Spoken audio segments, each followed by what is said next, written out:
You slept 8 hours. You took the weekend off. You didn't do anything particularly hard this week, and you're still exhausted. People will tell you to rest more, drink more water, go to bed earlier. But nobody talks about the kind of tired that sleep doesn't fix. Because there is a type of exhaustion that has nothing to do with how much you slept. It doesn't come from working too hard or moving too much. It comes from something most people never think to look at. The invisible weight of everything you carry emotionally, every single day. Psychology calls this emotional exhaustion. And unlike physical fatigue, it doesn't go away with rest. It builds quietly. It accumulates in the background of your normal life. And the people around you usually can't see it at all. Maybe you spend a lot of energy managing how you come across, choosing your words carefully before you speak, monitoring how people react to you, adjusting yourself slightly depending on who's in the room. You don't even notice you're doing it most of the time, but your mind does, and it is working constantly.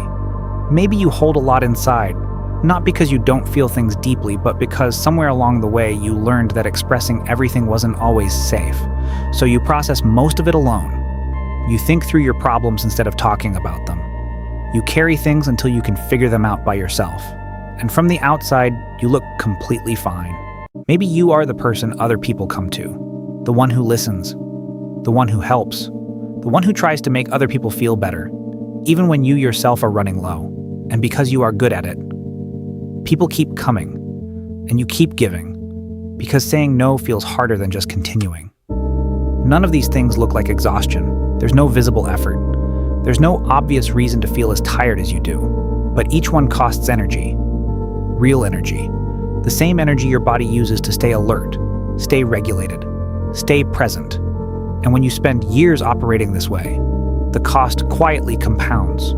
This is why you can sleep a full night and still wake up feeling like you haven't rested, because your body rested. But your nervous system didn't. It stayed busy, processing, monitoring, managing, protecting. Psychology research on emotional labor shows that the effort of managing feelings your own and other people's draws from the same mental resources as any other demanding task. The difference is that nobody sees it, nobody accounts for it, and most importantly, nobody taught you to account for it either. So you push through. You tell yourself you're just tired, you assume it will pass, you wait for a rest that never quite arrives. Not because rest doesn't help, but because rest alone cannot undo what took years to accumulate. Understanding this is not about finding something wrong with you. It is about finally giving yourself an accurate explanation for something real you have been feeling for a long time, because you are not weak for being this tired. You are not lazy. You are not broken. You are someone who has been carrying a great deal, quietly, consistently, and mostly alone, and that deserves to be recognized. If these words gave you language for something you've been feeling, consider subscribing. Here we explore psychology, human behavior, and the experiences that shape the way we think, feel, and connect with others.